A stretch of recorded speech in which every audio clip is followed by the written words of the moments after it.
Hello students, कैसे हैं आप लोग? सब ओके? देखिए, हम लोग के सामने फिर एक क्वेश्चन है। और ये क्वेश्चन के साथ खास बात ये है कि ये कैरम बोर्ड के नाम से फेमस है। एसी वर्मा का क्वेश्चन है, एक्सरसाइज है क्वेश्चन नंबर 8। और कैरम बोर्ड के नाम से बच्चे बोलते हैं कि सर आप इसे बताइए, समझाइए, है ना। देखिए इसमें है क्या क्वेश्चन में। कैरम बोर्ड है 4:4 का, तो हम लोग सबसे पहले तो कैरम बोर्ड बनाए। आप लोग इससे परिचित हैं। देखिए कैरम बोर्ड, ये रहा कैरम बोर्ड।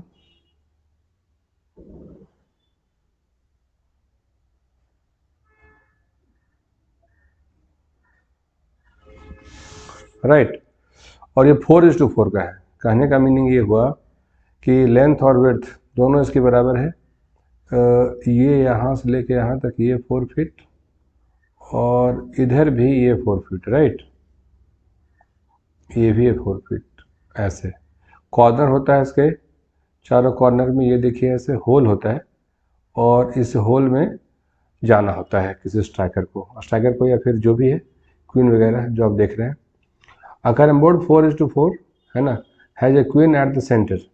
तो यहाँ पे एक क्वीन है, आप उसको जनरली वो क्वीन रेड कलर की होती है, तो मैं उसे ऐसे बता देता हूँ, ये रहा। राइट, हो गया यहाँ तक।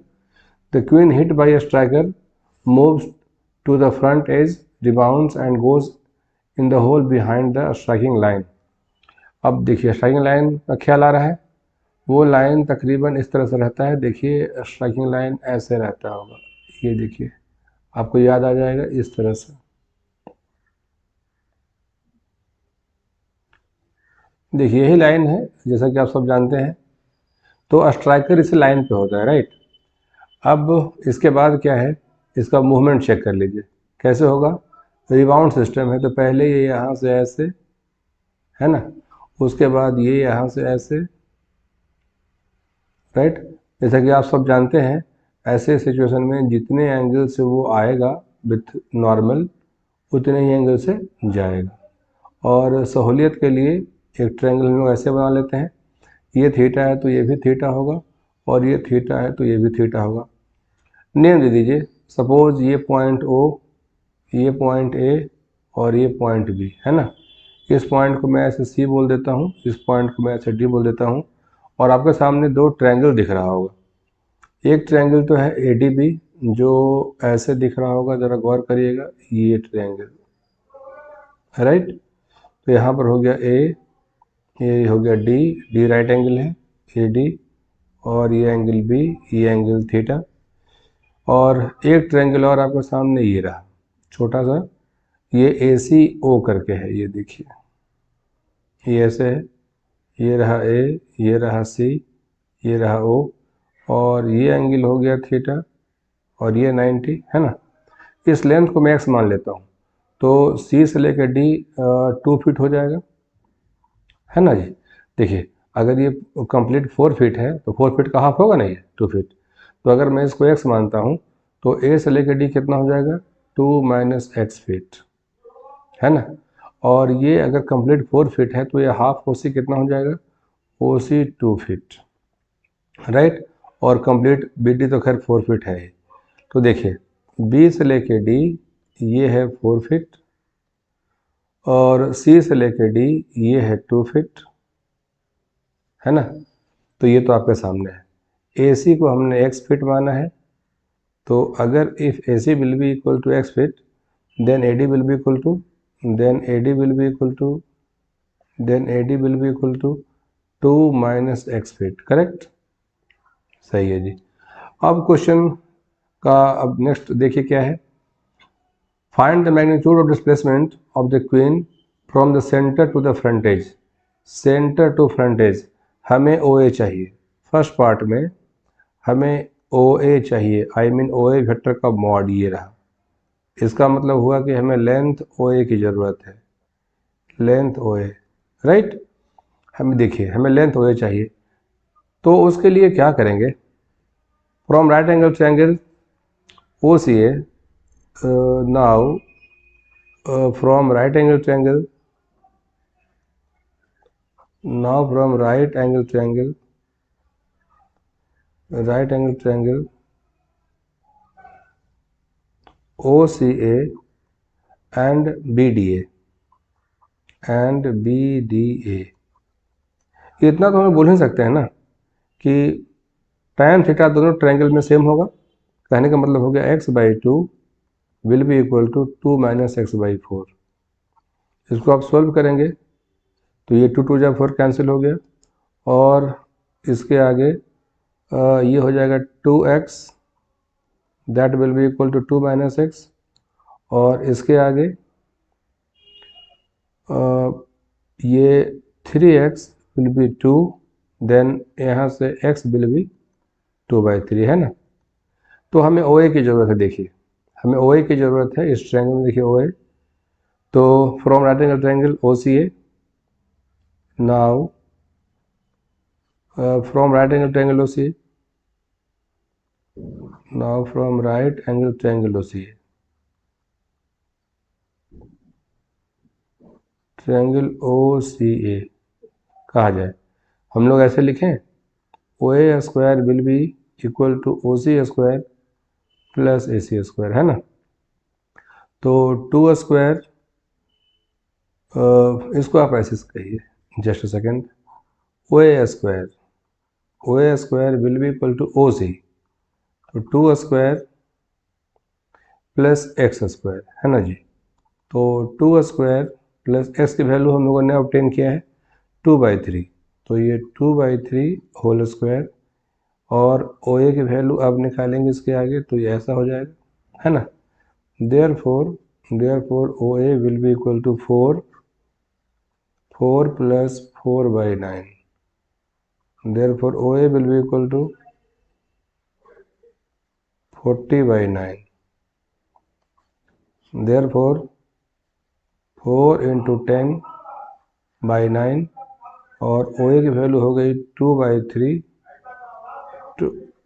√10, राइट। 2/3 √10 ये फिट में आएगा, right.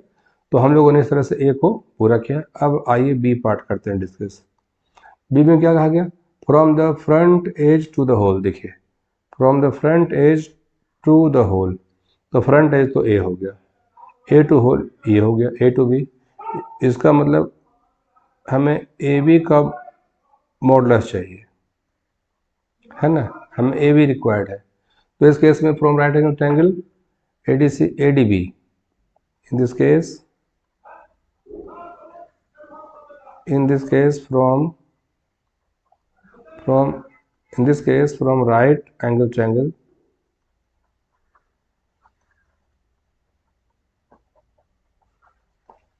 ADB, right angle triangle ADB क्या कहेंगे आप बताएं। इसमें ऐसा कहेंगे ना कि AD square plus DB square will be equal to AB square, right. तो ये हो गया AD स्क्वायर, ये हो गया DB square equal to AB square. AD, तो AD हो गया 2 माइनस एक्स, यहाँ देखिए AD इज 2 माइनस एक्स, तो ये हो गया 2 माइनस एक्स स्क्वायर। DB ये हो गया 4 स्क्वायर इक्वल टू ये हो गया AB square. 2 minus x will be, बताएं, ये रहा x इक्वल टू 2/3, हम लोगों ने तो बनाया हुआ है पहले x इक्वल टू 2/3, तो ये आएगा 2/3 square plus 4 square will be equal to AB square, correct. तो अब देखें, ये 2 3 6, 6 माइनस 2 4, ये 4/3 होल स्क्वायर, और ये प्लस 4 स्क्वायर अंडर रूट कर लेंगे, तो ये AB आ जाएगा, है ना।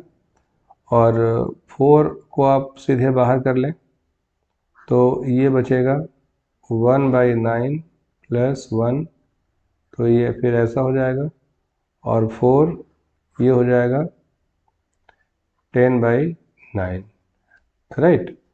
तो ये 4/3 √10 ये आ जाएगा ऐसे AB। Therefore AB will be equal to 4/3 √10, ये फिट में आ जाएगा, है ना। तो ये B हो गया। अब C पार्ट देखिए।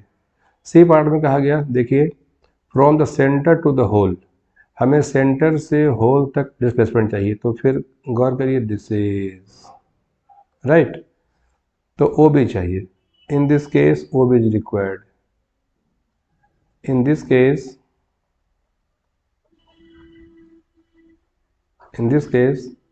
length OB is required, length OB is required। तो ऐसे केस में क्या करेंगे आप, एक काम करें, हम लोग सिंपली इसको ऐसे मिला लें, ये रहा, और इस पॉइंट को हम लोग ऐसे ई कह दें, राइट। तो from right angle triangle O E B, from right angle triangle, from right angle triangle O E B, है ना। तो O B square will be equal to O E square plus E B square. अब आप देख रहे हैं, figure देखिए ज़रा, अगर ये 4 फीट है तो ये तो डेफिनेटली 2 फीट होगा, तो ये 2 फीट हो गया, राइट। और ये यहाँ से लेकर यहाँ तक 4 फीट, तो बी ई भी 2 फीट हो जाएगा, तो ये हो जाएगा O B will be equal to under root 2 square plus 2 square, तो ये हो जाएगा 2 ऐसा, इतना फिट में आ जाएगा, राइट। आई थिंक आपको ये समझ में आ गया होगा, और कोई भी डाउट हो आप कमेंट में लिख भेजिए, हम लोग उसको डिस्कस करेंगे, बताएंगे, समझाएंगे। ओके।